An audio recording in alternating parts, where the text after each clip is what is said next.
हे रेशमी बंध भाग 1. सायंकाळचे 7 वाजले होते. मालघाटच्या टेकडीवर वसलेल्या दुर्गामातेच्या मंदिरात घंटानाद घुमत होता. नेहमी शांत आणि प्रसन्न असणारे ते मंदिर आज मात्र उजळून निघाले होते. रंगीबेरंगी रोषणाई, फुलांची सजावट आणि भक्तांची लगबग यामुळे संपूर्ण परिसर उत्साहाने भरून गेला होता.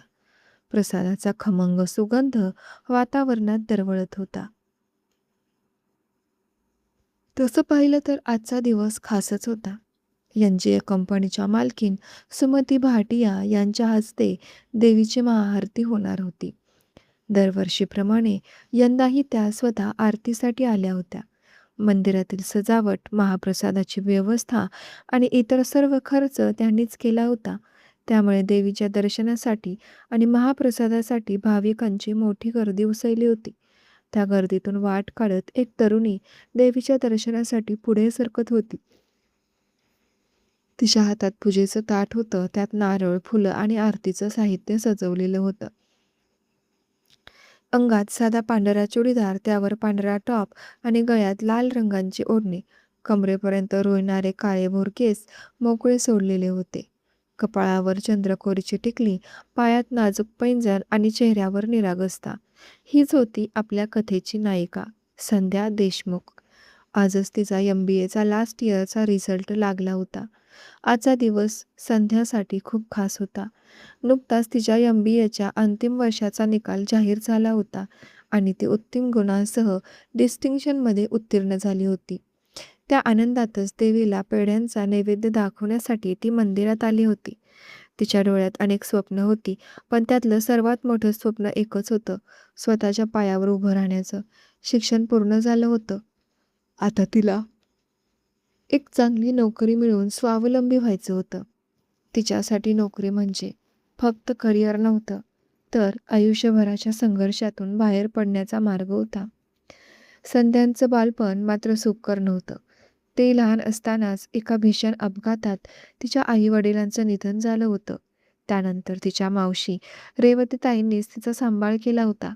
स्वतःच्या मुलीप्रमाणे तिला वाढवलं, शिक्षण दिलं आणि प्रत्येक संकटात तिच्या पाठीशी खंबीरपणे उभा राहिल्या.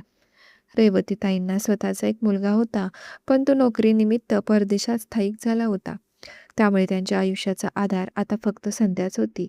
शिवाय संध्याला एकटीला सोडून मुलाकडे जाणं त्यांना कधीच योग्य वाटत नव्हतं. मावशीने तिच्यासाठी केलेले त्याग संध्याला चांगलेच माहीत होते. म्हणूनच आता तिची एकच धडपड होती, लवकरात लवकर नोकरी मिळवून मावशीच्या खांद्यावरचं ओझं हलकं करण्याची. मावशीची परिस्थिती आणि तिची मनस्थिती संध्याला चांगली समजत होती. म्हणूनच तिने मनाशी एक निर्धार केला होता.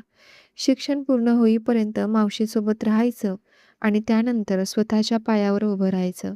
एकदा चांगली नोकरी मिळाली की स्वतःचा खर्च स्वतः सांभाळायचा. म्हणजे मावशीलाही तिच्या मुलाकडे निर्धास्तपणे राहता येईल, असं तिला वाटत होतं. याच विचाराने ती देवीसमोर हात जोडून उभी होती. मनात एकच इच्छा होती,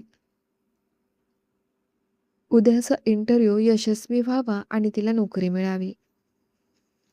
काही दिवसांपूर्वीच ती शहरात आली होती. एनजीए कंपनीबद्दल तिने खूप ऐकलं होतं आणि विशेष म्हणजे दुसऱ्याच दिवशी तिने नामांकित कंपनीत तिचा इंटरव्ह्यू होता. देवीसमोर मनोभावे प्रार्थना करून तिने हळूच डोळे उघडले. तेवढ्यात तिच्या कानावर आसपासच्या महिलांची कुजबुज पडली. "अगं बघ, त्या एनजीए कंपनीच्या मालकीन सुमती भाटिया आहेत ना? त्या आल्यात वाटतं." हे शब्द ऐकता संध्याची नजर आपोआप त्या दिशेने वळली. संध्याने त्या दिशेला नजर टाकली. सुमती भाटिया स्वतः भाविकांना महाप्रसाद वाटत होत्या. एवढ्या मोठ्या कंपनीच्या मालकीन असूनही त्यांच्या वागण्यात साधेपणा आणि आपुलकी स्पष्ट दिसत होती. संध्या त्यांच्याकडे आदरानं पाहत होती. खरंच, माणूस कितीही मोठा झाला तरी त्याने जमिनीवरच राहायला हवं. एक दिवस मलाही असंच यशस्वी व्हायचं आहे आणि गरजूंची मदत करायची आहे, ती मनाशी म्हणाली. विचारांच्या तंद्रीत असतानाच सुमतीताईंनी तिच्या हातावर प्रसाद म्हणून केळ ठेवलं. त्यांच्या चेहऱ्यावर अहंकाराचा लवलेशही नव्हता. त्या प्रत्येक भाविकाची मनापासून सेवा करत होत्या.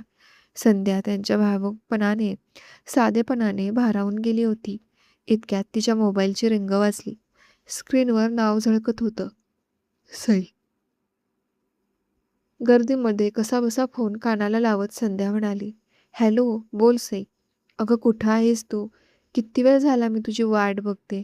मेसवाल्या काकूंनी डबा आणून दिलाय आणि त्या या महिन्याचं भाडंही आधीच मागत आहेत. मी कसंबसं त्यांना समजावलंय. प्लीज आता तरी लवकर ये गं. सई एका दमात बोलून गेली. सईच्या आवाजातील घाई आणि काळजी दोन्ही संध्याला स्पष्ट जाणवत होती. हो हो, येते मी. अजून 10 मिनिटात पोहोचते, असं म्हणत संध्याने फोन ठेवला.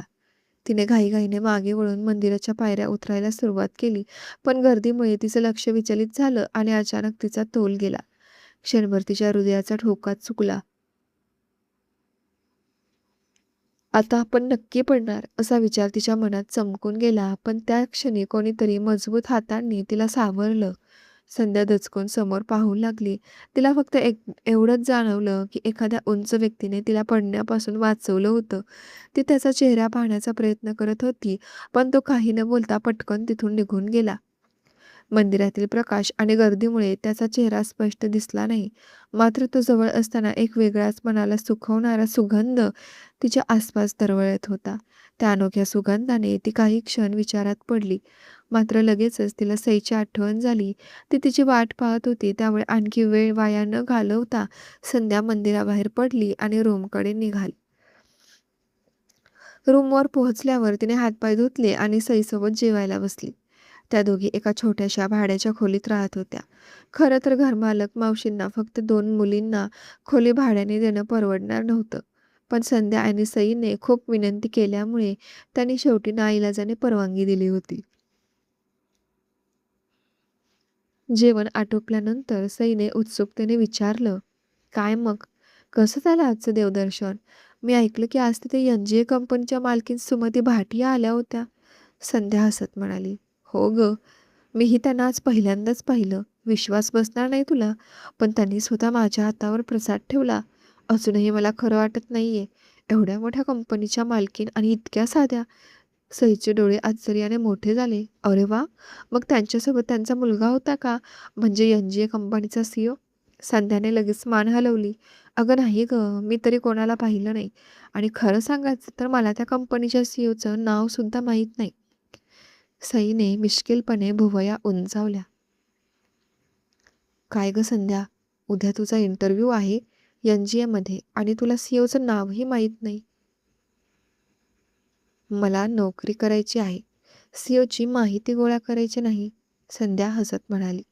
बरं, पण समज आजच मंदिरात तुझी त्याच्याशी भेट झाली असती ना, तर उद्या इंटरव्ह्यूची गरजच पडली नसती. का बरं? संध्याने गोंधळून विचारलं. सई खट्टाळपणे हसली. कारण तुला पाहताच त्याने तुझं सलक्षण केलं असतं. हे ऐकता संध्याने जवळच्या उशीचा फटका तिच्यावर मारला. चल हट, काहीतरीच काय बोलतेस? दोघींच्याही हशाने खोली भरून गेली. संध्याने लगेच नकारार्थी मान हलवली. अगं वेडाबाई, काहीतरीच काय बोलतेस? मी कुठे आणि तो मोठा CEO तो कुठे? मला तर त्याचं नावसुद्धा माहीत नाही. सईने नाटकीपणाने डोळे मोठे केले. अगं बाई, NGA कंपनीत इंटरव्ह्यू द्यायला चालली आहेस आणि कंपनीच्या CEOचं नावसुद्धा माहिती नाही तुला? नाही, आणि मला त्याची गरजही वाटली नाही, संध्या सहजपणे म्हणाली. सई लगेच तिच्या जवळ सरकली. मग ऐक, सूरज भाटिया हे नाव आहे त्याचं. सूरज भाटिया? संध्याने पुन्हा एकदा नाव उच्चारलं. हो, खूप कडक स्वभावाचा आहे म्हणे. ऑफिसमध्ये शिस्तीबाबत अजिबात तडजोड करत नाही, पण तितकाच हँडसमही आहे असं सगळे म्हणतात. उद्या इंटरव्ह्यूला गेलीस ना, की नीट बघून ये आणि मलाही सांग हं. हे ऐकताच संध्याने हसत उशी तिच्याकडे फेकली.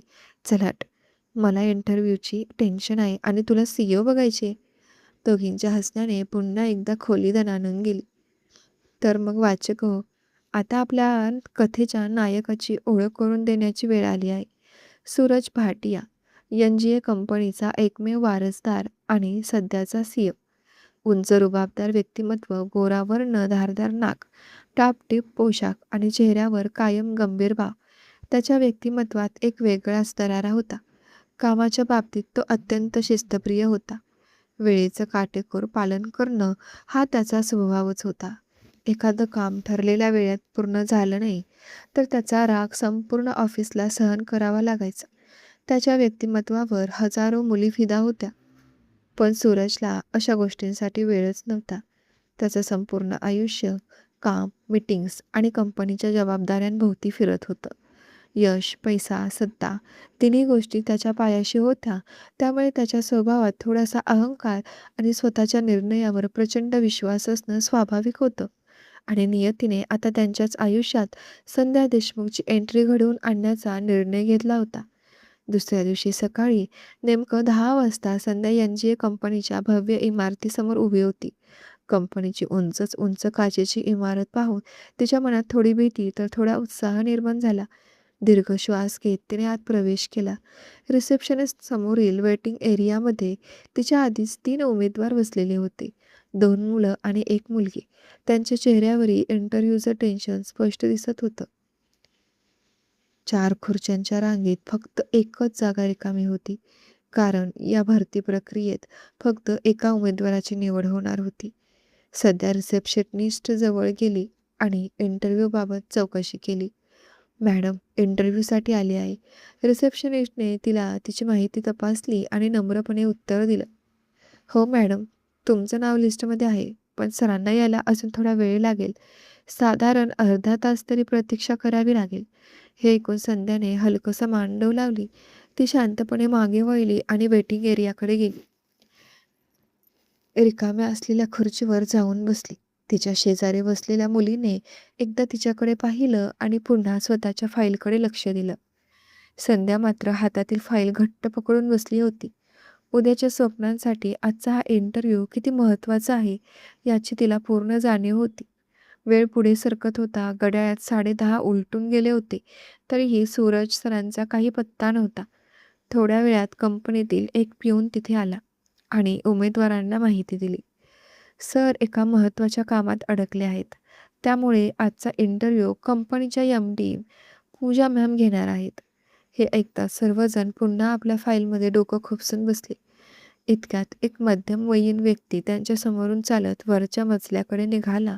चालता चालता त्याच्या खिशातून एक दुमडलेला पांढरा कागद खाली पडला. तो प्रकार तिथे बसलेल्या चौघांच्याही लक्षात आला. एका मुलाने तो कागद उचलून पाहिला. आत काहीतरी पत्ता लिहिलेला होता. त्याला त्यात काही विशेष वाटलं नाही. त्याने तो कागद पुन्हा खाली टाकला. दुसऱ्यानेही तसंच केलं. बाकीच्यांनीही त्याकडे दुर्लक्ष केलं. एसीच्या वाऱ्यामुळे तो कागद हळूहळू सरकत संध्याच्या पायाजवळ येऊन थांबला. कुतूहलाने तिने तो उचलला. कागदावर एका ठिकाणचा संपूर्ण पत्ता लिहिलेला होता. कदाचित इतरांसाठी तो एक साधा कागद असेल, पण संध्याला तो महत्त्वाचा वाटला. त्या व्यक्तीची काही गरजेची माहिती असू शकते असा विचार तिच्या मनात आला. तिने लगेच रिसेप्शनिस्टकडे जाऊन चौकशी केली. "आत्ताच वर गेलेले सर कोणत्या फ्लोअरवर गेले आहेत?" रिसेप्शनिस्टने उत्तर दिलं, "3ऱ्या मजल्यावर."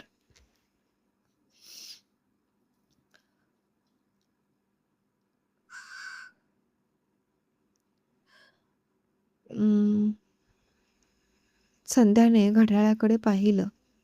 इंटरव्ह्यू सुरू व्हायला अजून थोडाच वेळ होता. तिच्याकडे साधारण 15 मिनिटांचा अवधी होता. क्षणभर विचार करून तिने निर्णय घेतला. हा कागद त्यांच्या हातात पोहोचवायलाच हवा. तिने कागद नीट हातात घेतला आणि लिफ्टची वाट न पाहता जिन्याकडे धाव घेतली. 1, 2, 3 सलग 3 मजले चढून ती 3ऱ्या मजल्यावर पोहोचली. धाप लागत असतानाच तिने आजूबाजूला नजर फिरवली. काही अंतरावर एक व्यक्ती खुर्चीत बसून काही कागदपत्र पाहत होती. संध्याला लगेच ओळख पटली.